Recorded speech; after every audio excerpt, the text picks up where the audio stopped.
Good afternoon. My name is Corey Fabian Borenstein, and I'm the Public Programs Coordinator here at the NHA. It's my pleasure to welcome you to this week's edition of Food for Thought featuring Remain Nantucket's Melissa Philbrick.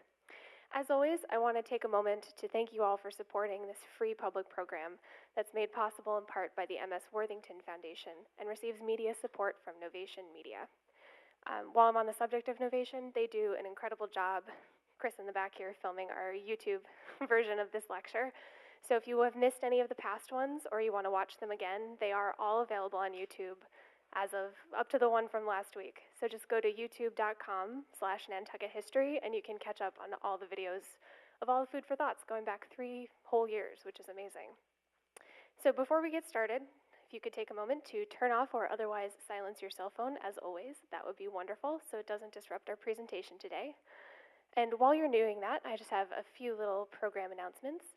As many of you know, it is Yoga Month here at the NHA. Last night we had an incredible Yoga Under the Whale class with Caitlin Marcoux, and Yoga Month continues this Saturday. We're partnering with Dharma Yoga, as you can see over here, to do yoga at Greater Light every Saturday morning in April from 9 to 10 a.m. It's only $20, and it's an incredible space to be practicing yoga and calming and cleansing in this wonderful, now that spring is here, you can do some great yoga there. So we got one more this week and then one more the week after that at Yoga Month. So if you need tickets, you can go online to nha.org/tickets, or you can pick them up at the front desk on your way out. Either way, hopefully we will see you there. Second announcement we have is, as many of you know, our major exhibition for 2015 about the Essex whale ship disaster is opening next Friday, April 24th, I believe. Anyway, Friday. The exhibit is called Stove by a Whale, 20 Men, 3 Boats, 96 Days, and I can personally vouch for it. Incredible things are going on up there in that gallery. So I hope you'll all be able to come back next week and check it out when it opens. It's really amazing. I think you'll be blown away. So without further ado, on that note, it's my pleasure to introduce this week's Food for Thought speaker to you all. Melissa Philbrick moved to Nantucket in 1986 with her husband and 2 young children to practice law. In 1996, she opened her own law firm with a primarily real estate-based practice. She has worked with Remain Nantucket since its formation, and in 2009 left the practice of law to become its executive director. Melissa has served on a variety of Nantucket nonprofit boards and graduated from Brown University and received her law degree from the Columbia University School of Law. Please join me in giving a warm Nantucket welcome to Melissa Philbrick. So yes, thank you and welcome, and I appreciate everyone who's come to listen to what I hope will give you some new information and at least tie some of the work that we at Remain are doing together. And I'm technologically challenged on most things, so we're going to try to work through this PowerPoint presentation, and hopefully it will go okay. So the title that we worked on was Renovation to Innovation, and already I've clicked a button I shouldn't have. I leaned on this, yeah. Okay, thank you. And so I really want to talk about our building projects. At Remain, we've got a lot going on, but I wanted to, we were asked particularly to focus on 22 Federal, which is the building across the street or diagonally across the street. But I thought I would take you back to the beginning. We really got started with Mitchell's Book Corner. It was a beloved bookstore. It was at risk. The retail economics were changing here and everywhere in the country. The building itself had some physical problems. Structural loading was, the building was not really geared for structural loading, as Wendy, I see in the audience, knows. It's just, books weigh an awful lot, and that building was awful old, and that was a real problem. There was a real problem with water infiltration, not just the water that would flood into the basement every time it rained, but the water that would come up through the toilet every time the town septic system, sewer lines got backed up, which was amazingly regular, to the water that would flow from the upstairs shower down into the roof of the Nantucket room that was held up by a blue tarp. So we had some real physical challenges with that building that we needed to work on.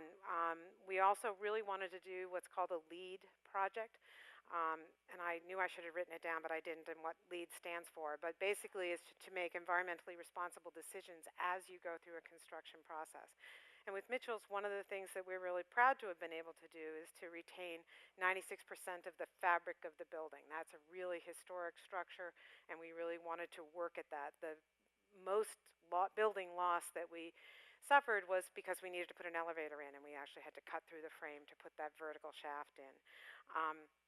We sistered the old joists. We took the plaster. Oh, and I have a pointer, but I'm not sure I'm going to be able to do that. This is there we go.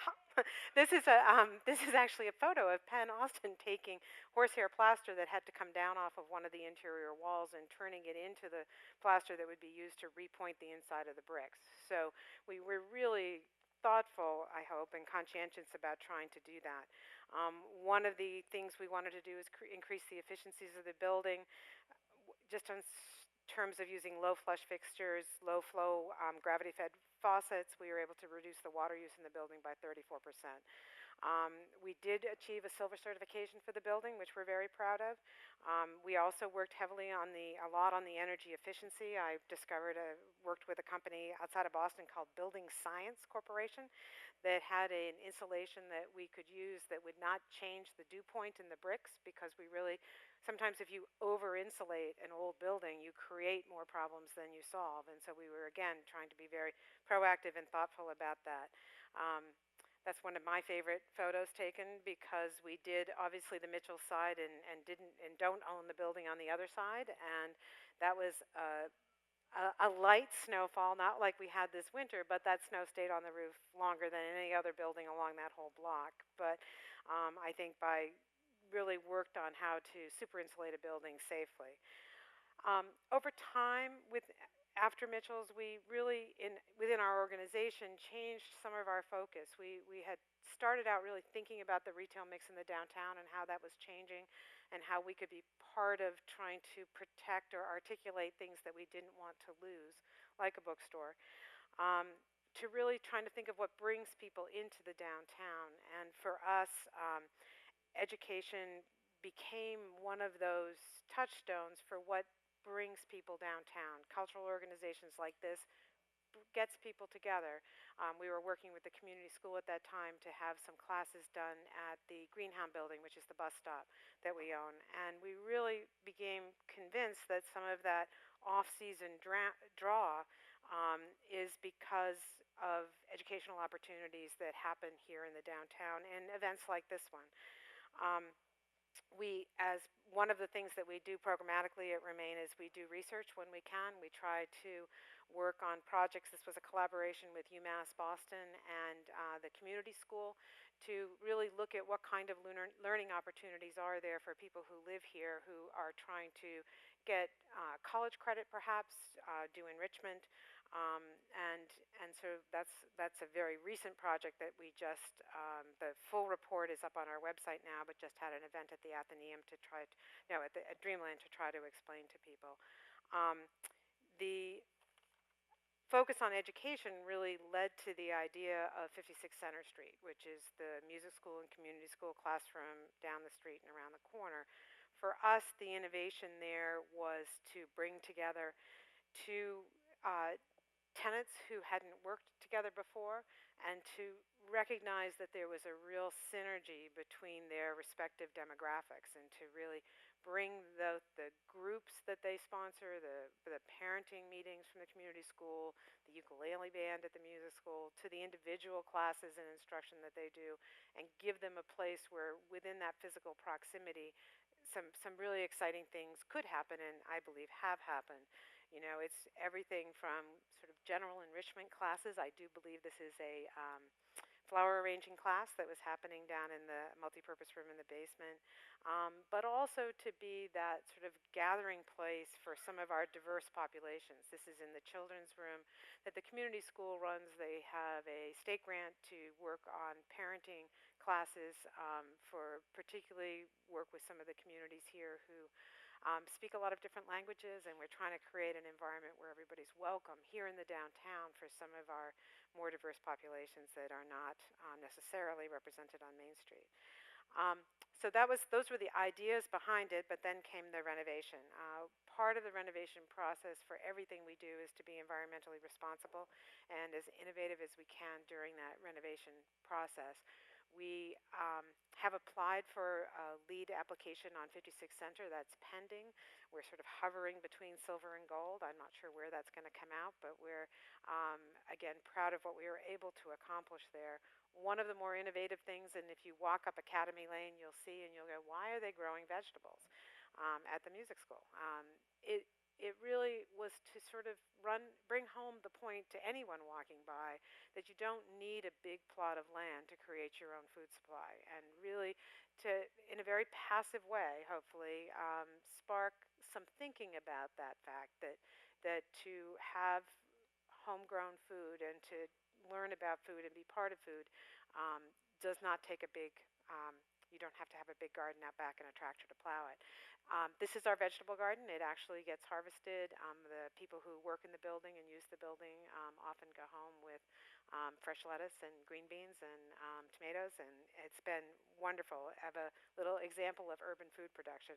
The other part of the landscaping that we find very interesting is that on the lawn, if you look at it closely, it's not your usual lawn. It's planted with a variety of species, including some wild strawberry and clover and some little violets, and it's really intended to be a flowering lawn, and really done with bees and insects and other wildlife in mind to create, again, in what we consider our urban core, some diversity of landscape. We actually, in putting that paperwork together as part of the LEED process, have been certified as a wildlife habitat at 56 Center Street, which I'm proud of. I think that's really cool, and that for us is innovative, and that's something that we hope others will think about when they think about their lawns, and when they think about small spaces downtown. Something you don't see in that building, and I don't have a good slide for, but if you again walk by and take a look, you'll notice that all the gutters run underground, and the reason they do that is they're all running into a big, giant, I was going to say, but big at least, tank that's under the parking space there on Academy Lane, and that runs directly into the building, and that water is used to flush the toilets. Water conservation isn't something on Nantucket that we think about a lot. We don't live in California. We aren't so worried about that, but it is an issue that we would like the people, particularly the young people who are in the building, to think about and to understand. So have we done the best job of letting people know that? It's very invisible. There is some signage in the building to try to say these toilets flush with rainwater. Um, but it is, again, something to try to think a little bit outside of the box and say, what do we need to educate the next generation about from in terms of environmental responsibility? We again have worked on energy efficiencies there. The insulation there is incredible, not just for energy, but also to create the sound isolation between the various rooms. So it was a big part of that discussion, actually. The building is powered with geothermal. That's not an exciting picture, but that's our geothermal system from the inside. We actually found we have to filter the water in a way we hadn't planned, and had to retrofit some things once we got the system up and running.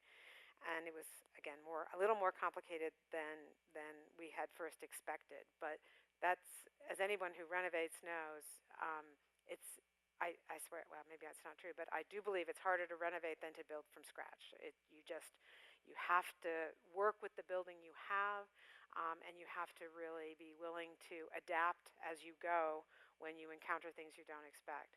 The the the blessing of 56 Center was that it was an incredible building.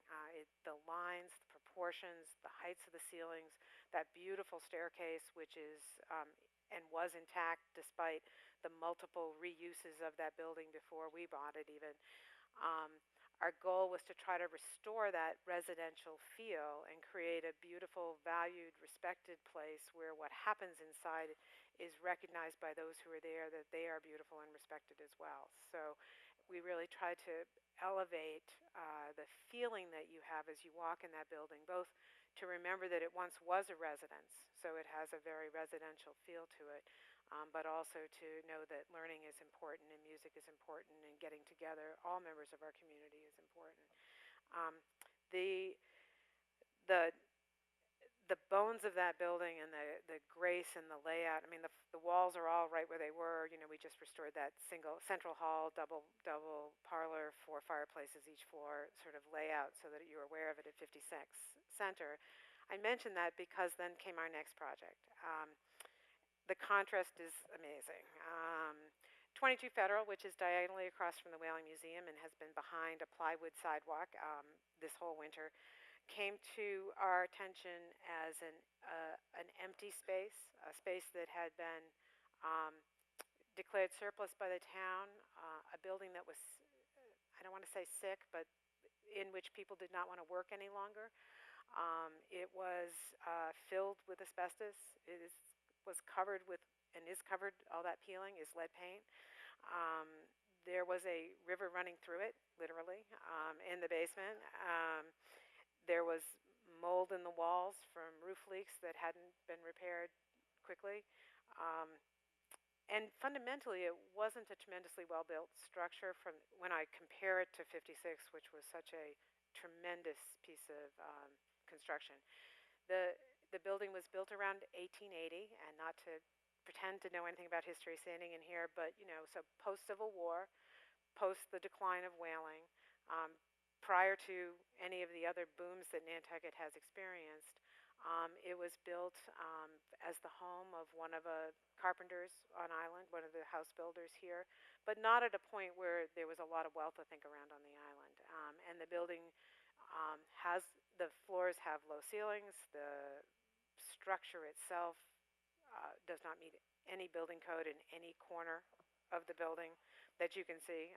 Just the beams and things. Not that many old buildings do, but this just, you know, it wasn't that good bones that we really found when we uncovered things at 56 Center. For us, it was obviously going to take a lot of work. So what was it going to become? What could we use it for? What made it worthwhile for us to go through the public bidding process at the town of Nantucket? We had, again, what we've been focusing on and looking at is really this education idea. Particularly when the UMass Boston students were first here 2 years ago in their pilot, their number one feedback was, after 7 o'clock at night in February, there's no place to go except for a couple of bars that are open. And where do we go where there's not alcohol, where we can have a conversation, where we can gather together, not in our dorm rooms, but someplace centrally located. So we heard that. I mean, that resonated through every student's comments. And I can remember asking them, you know, where did you patronize the most, or who in the community? And they all said the Rose and Crown. They had a great time at the Rose and Crown, and they would do their trivia, and they would be part of that.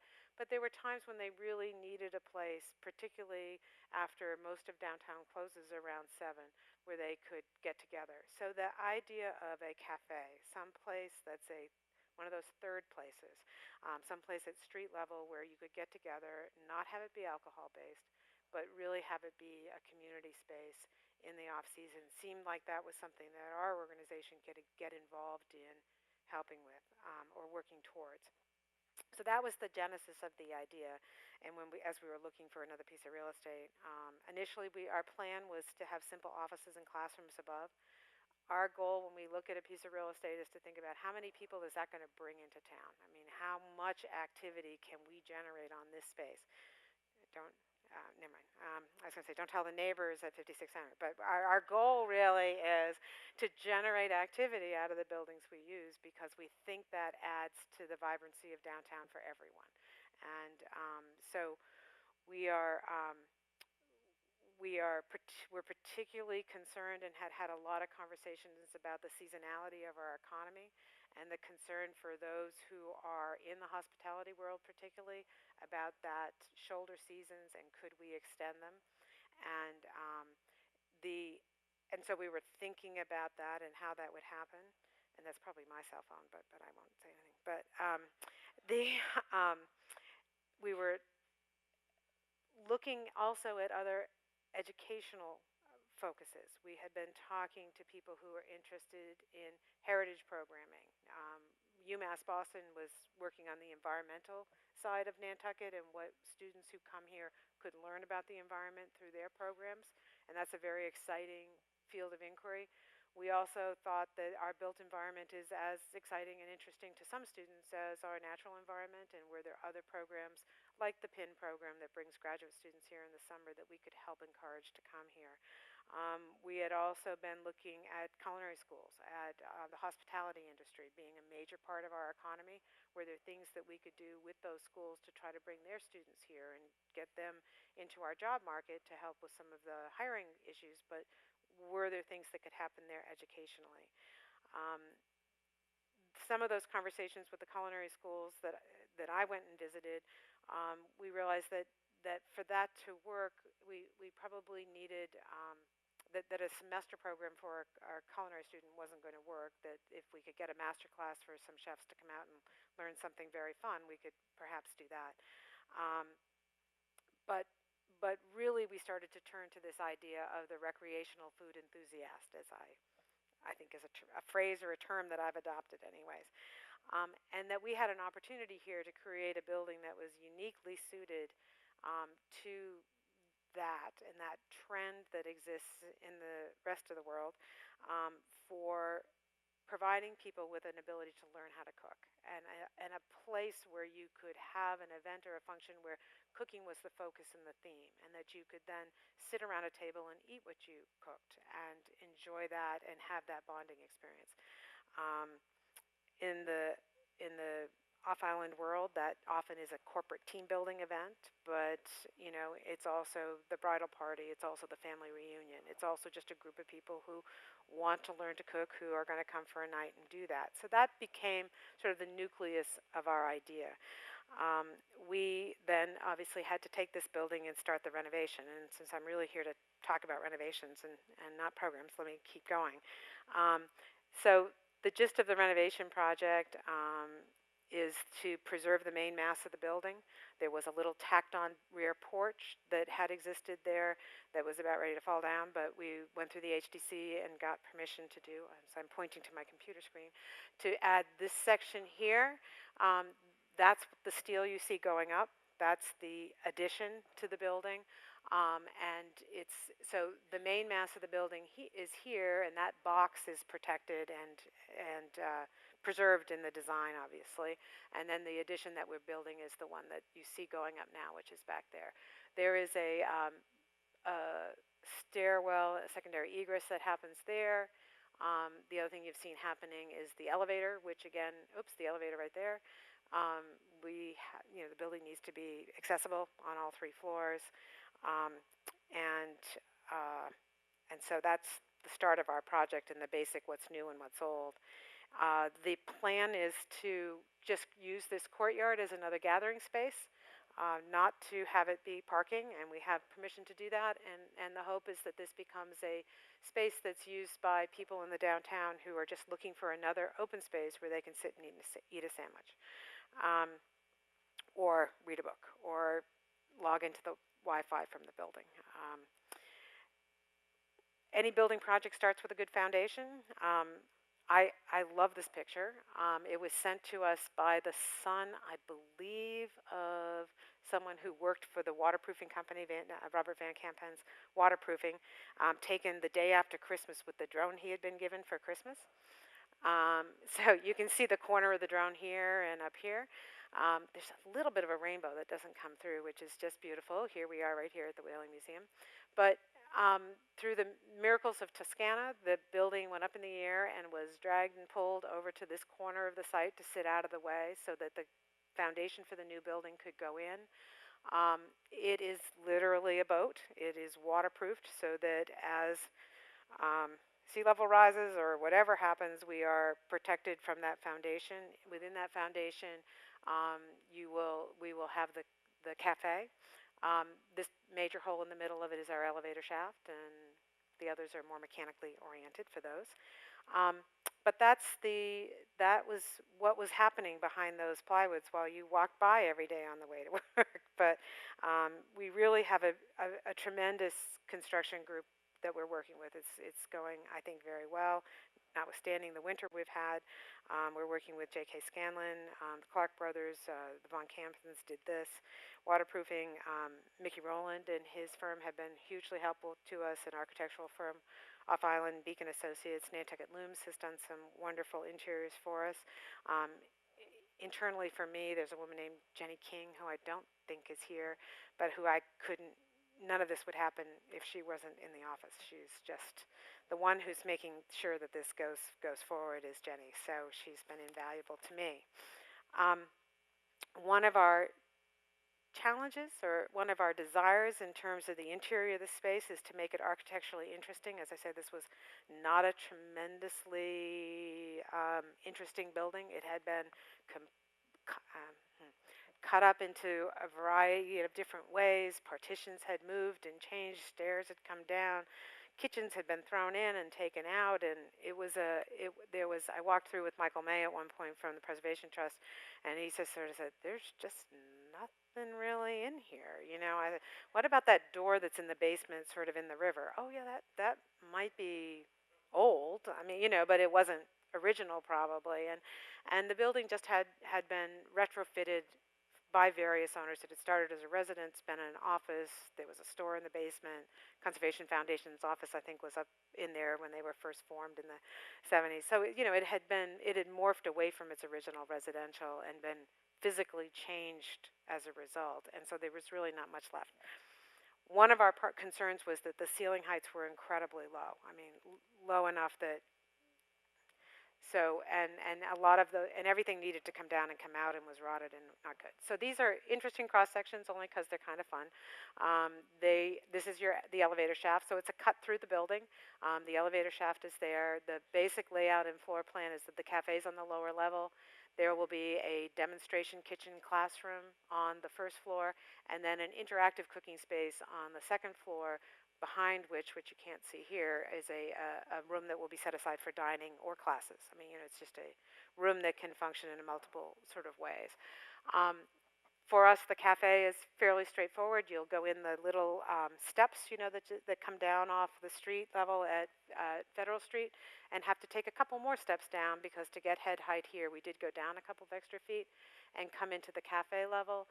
You'll come in the porch from the courtyard, which is the way used to get into the offices, and enter into this doorway here, and you'll be in a real open space. I think it's going to feel very different from many of the buildings in Nantucket. The volume of space, I hope, will be tremendously attractive and exciting. There is a stair. It does not shape like this, but that was a concept at one point. There'll be a stair that gets you from this doorway area up to the second floor. But it's a very open volume space. And then the second floor does go straight up to the ridge, and you will see all of the valleys of those complicated four gables that are going to exist on this building.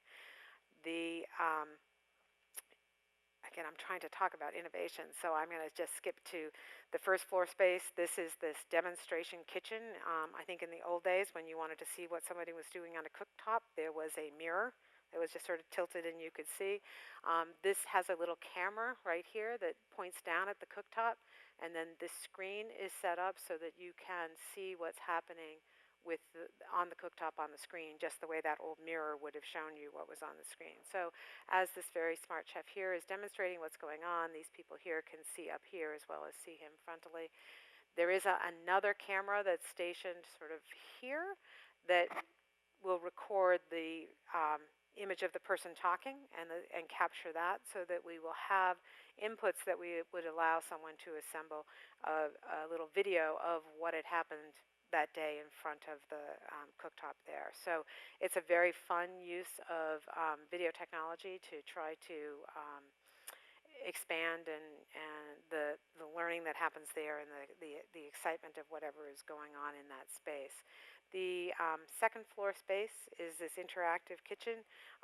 It's set up with workstations here and here that have cooktops on them. It also doesn't look like this anymore, but this was an earlier three-dimensional thing that gives you some sense of it, where you would come in with a group of 12 to 15 people, and have stations where you can do cooking and do other things and be taught by the professional staff that are there for you.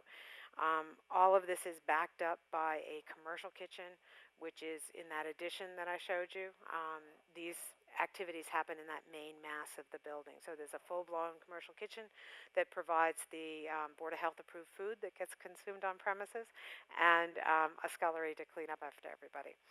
The um, cafe, to jump back down, and as I've said, there's a dining area or a room that could be used as classes or meetings or something else that is right off of this kitchen area right over here, that would allow you to either eat together. If your family reunion had just had a guacamole contest, you could go sit down at the table and eat it. The cafe is in the basement and in the lower level. Sorry, it's lower level. It's not a basement. Um, the there's a scullery here. That's sort of where all things get cleaned, and some kitchens and some refrigeration and storage. But basically, you walk in here from the street. You're going to go down some stairs. There's restrooms here. Our elevator, obviously. The elevator entrance is from the courtyard, and you come in here, and sort of like the library, you go down a half step on the elevator to get to the lower level, and you go up a half step to get to the first floor. So it's actually so it's a 4-stop elevator by the time we get done. But you come in here, and it's basically some grab-and-go kind of refrigerated units. You make your order here at the point of sale, and then you can go and sit down in the seating, or you can take it and leave. So that's the simple floor plan for the cafe. And I would be remiss not to put the Looms' board up for that, just because it's fun when we finally get to the stage where we're not thinking about waterproofing, but thinking about color and backsplash tiles and tables and chairs and lighting fixtures. So that's sort of where we are now, is getting those things all determined. One of the things that it is the cafe, I wanted to end with the cafe really because it's so important in terms of the cohesiveness of our community. I think to have that cafe culture, to have that place where you want to get together, a place where if you're a teen, you can go and be. It adds to that feeling of a campus that the downtown really has. It's really part of, it's too small to call it a movement, but when I look at what Handlebar's doing over on the south side of town, the Beans new space that they're investing in on India Street, this space, it really, I think we're developing places where people can be and hopefully eat great food and drink coffee or drink whatever else you want, but really just be and get together, have a cup of tea. We are tremendously fortunate, and I see them in the back of the room. I point at you with my laser. Greg and Joy Margolis were one of the many people who responded to a request for proposals that we put out last fall for someone who would be willing or be excited about the opportunity to run their business in this building. So Greg and Joy have come um,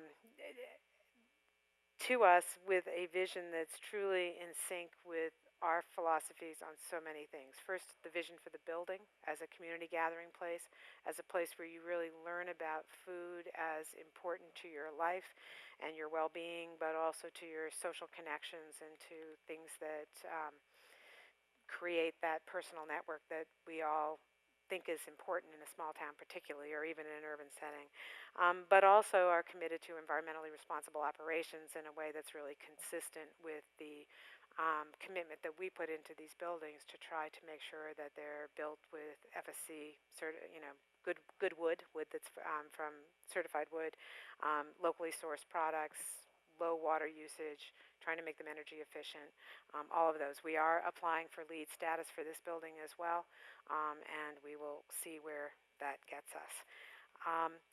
They'll be leasing and running the Nantucket Culinary Center. The first question is always, what are you going to be done? Because it's been a struggle to be living and working near such an intense job site. It's been a hard winter, as anybody knows, but we are on track, and again, they've done a great job of trying to stay on track, despite telling me if they had to shovel snow out of that hole one more time, they were going to shoot themselves. But that they are, so we're hoping the Nantucket Culinary Center will be open for business in September. So, or this fall. Once they're open, to sort of wrap up on the Remain note, we are excited that they will be part of what I hope is a new cultural district. We are part of a collaboration of many groups here in the downtown who recognize the value of both for-profit and nonprofit spaces to create a sense of community, but also to add to the cultural life and get people into the downtown. It's a great group of collaborators who are working to file the necessary application with the Massachusetts Cultural Council to have the downtown declared a cultural district by the state. That requires cooperation from the Board of Selectmen, Visitor Services, the nonprofits that are here, but also the business community. And again, this kind of business is I think, right on board with that notion that this is a cultural center for the island, so we're excited about that. It is accessible by public transit, so we would encourage you all to ride the bus. I happen to think that of our many agencies in town, the Transit Authority is one of the most innovative, just to hit that topic. This summer, what you'll see for the first time is later night service. So those in the restaurant business who have a later stop will be able to rely on public transportation, not just to get to work, but to also go home. They also have been working on the ferry connector, which will be back again and have longer hours and provide better service to and from the terminals, and the park and ride lot at 4FG. So not, again, I scan the audience to see who I'm saying this in front of, and we'll pretend the camera is not there, right, Chris? But it's a great park and ride lot for those who work in this part of town or come to this part of town. It is a connector to the ferry, but it also is a great connector for parking outside of town and just taking the bus in to do whatever you want to do, including come to dinner at the new Culinary Center. When you're taking the bus to town, we would encourage you to stop into the building that has not been renovated by us, but that we own, the old gas station liquor store, which we lovingly call Greenhound, because we are going to do some new things on the wall. As I said, our commitment to education is strong. This is sort of a passive way to get people thinking about energy. It's right next to the old electric company property, and so we are going to just do some displays on the wall and work with a touch screen to put some videos up about things that you can do in ways that you can be more energy efficient in your everyday life. Our mission has stayed the same really since we got started in 2008, 2009. Over time, our strategies and our tactics have changed, but we remain dedicated to strengthening the lasting economic, environmental, and social vitality of downtown for future generations. We're always looking for new ideas, new innovations, new approaches, and we do that in our investments in the downtown as well as in our programming. So, thank you very much.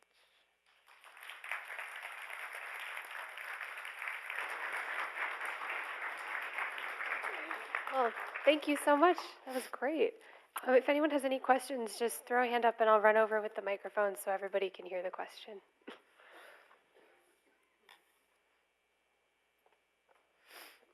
I just wonder if the rabbits get at those vegetables in your garden. They haven't had it. They're a raised bed about this much, and we did not last summer have a big problem. We have one summer of experience, and maybe they just didn't find us yet.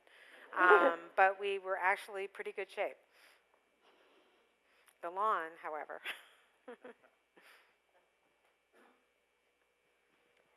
When you were talking about the demonstration cooking and having the video capability, I'm wondering if you're going to be able to run any of the video on Channel 18 here, and also if you have the capacity to bring in any programming,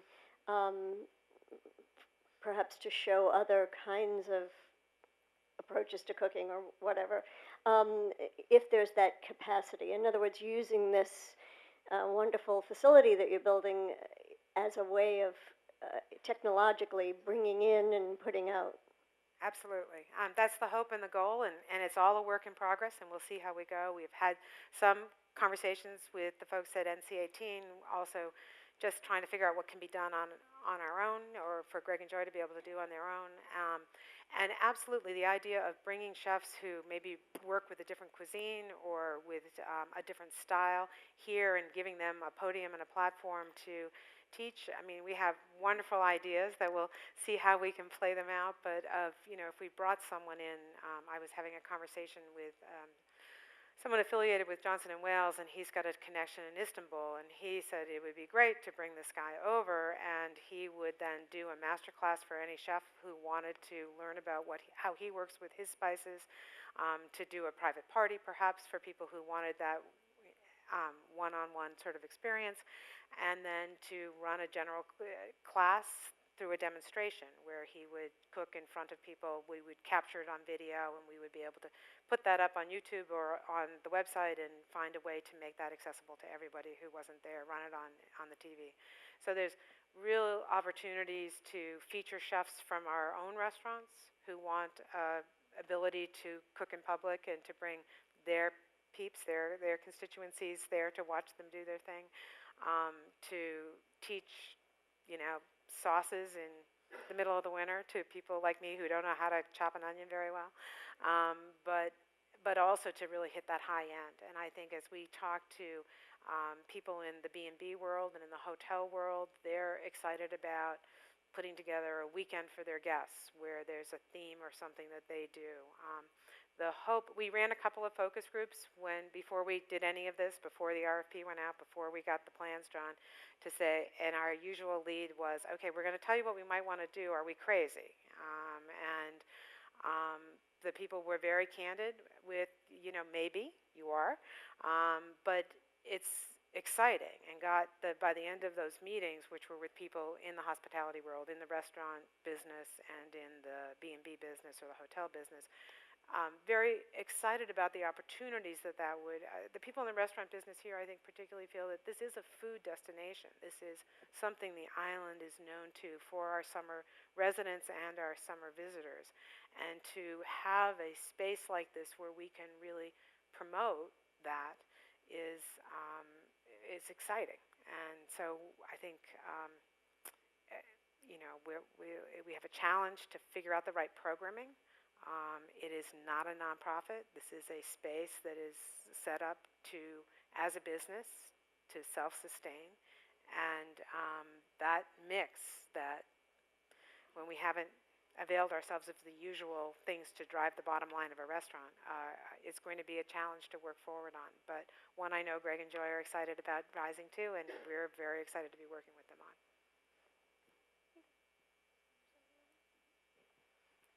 I'm just wondering if you're going to have another open house at the Cultural Center. I know you had one last year, and I didn't get to go. Yeah, at 56.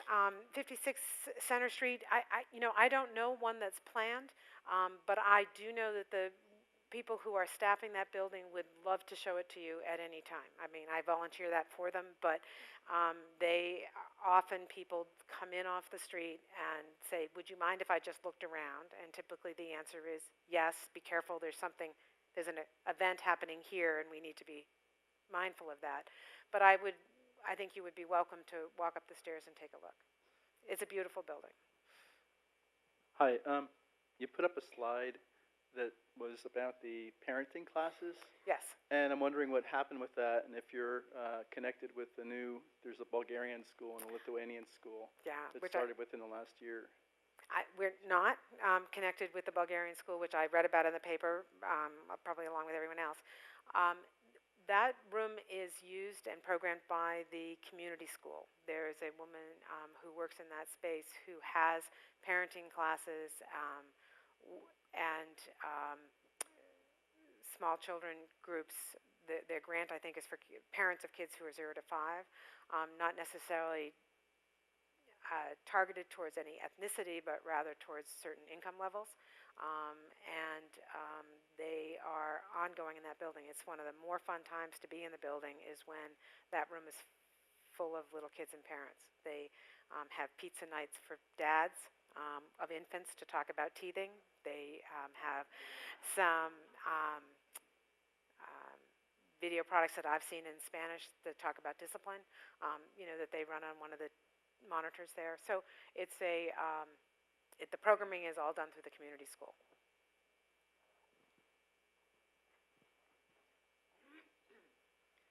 Hi. Hi. There are lots of educational opportunities across Nantucket, particularly downtown. I've always felt just like the college campus that I went to. But there's a real need for a coordination so that everybody knows what's going on where. Do you have a vision for that out of Remain? One in progress and in process.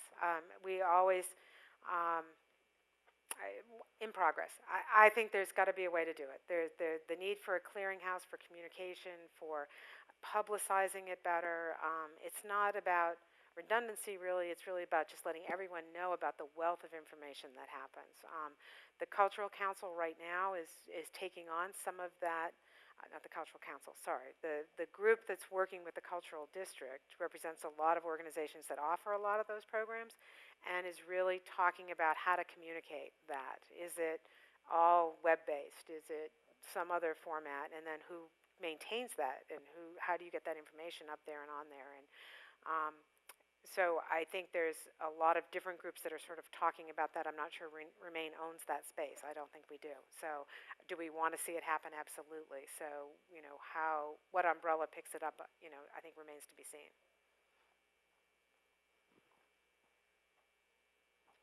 Does the new food center and the cafe have a name? Not ready for public disclosure yet. Coming soon, but not yet. Right now we refer to it collectively as the Nantucket Culinary Center.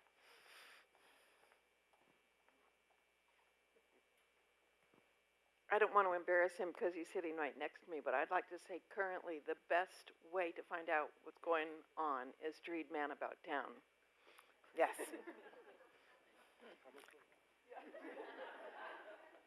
Pro tip from Peggy. Yes.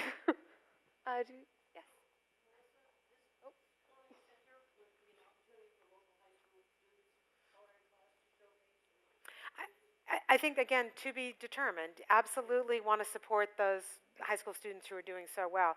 It was really encouraging to me when we first were, way before, when we were in the planning stages here, to go and meet with the school administration about the high school program, because it was at a time of transition, and I was not sure what was going to happen. There was a lot of publicity about some of our more vocationally classes, and so I, went over and sat in the office and talked about it, and just a bottom line commitment to those programs within the school system and within the school, and how important it is for those kids in their day-to-day to be integrated within the school and not feel like they're outsourced somewhere. So I really respected that, and that makes sense. But oh yes, if there's a way to get high school kids some extra opportunities or some additional work, I know we've talked with Greg and Joy about that, and that's the kind of thing that they're thinking about as well. Melissa, can you talk about the bicycle racks in town? I think Remain has been involved with that and encouraging bicycle traffic. Absolutely. And also the street lights. I understand the LED street lights and that sort of thing. Okay, so Alan has asked about bike racks and street lights.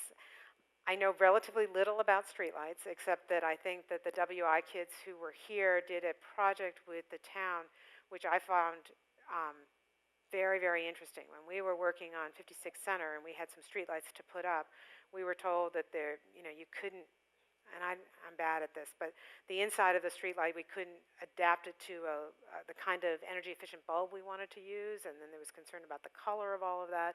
Well, the WPI kids came and they actually worked with the manufacturer of the streetlight to develop the baluster, I think it's called, whatever the inside thing is called, so it would accept the kind of low energy bulb that we wanted.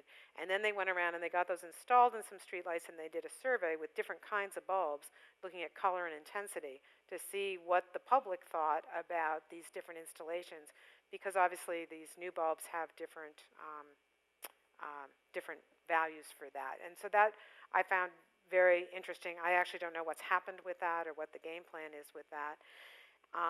I know there's been a concern about keeping the streetlights in good repair so there's not dark corners, and all of that is something that that again is important to the quality of what goes on downtown.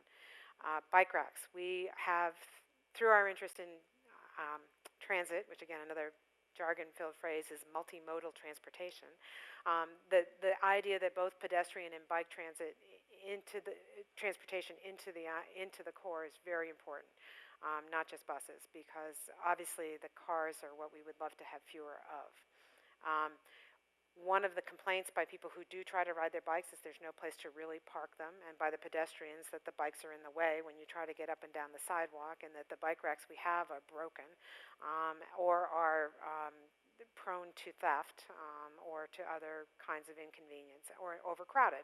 So down at Greenhound we put in several rows of bike racks, thinking that if people got used to a bike parking area, they might park a little bit, 1 block away and do it. I think what we've found, although at the height of summer that gets filled, it's really not as well used as I would think that it would be.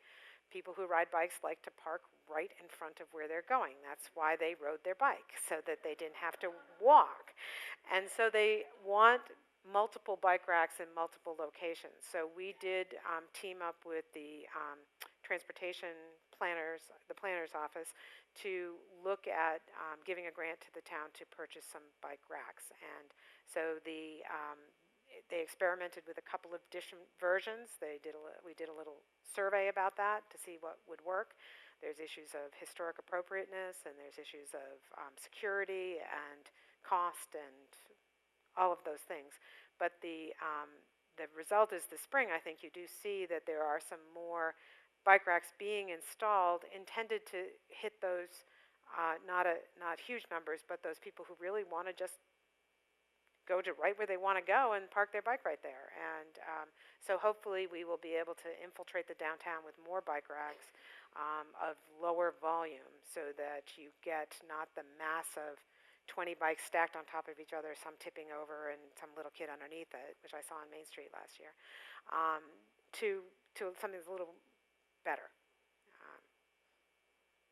Great. We have one more question. Anybody?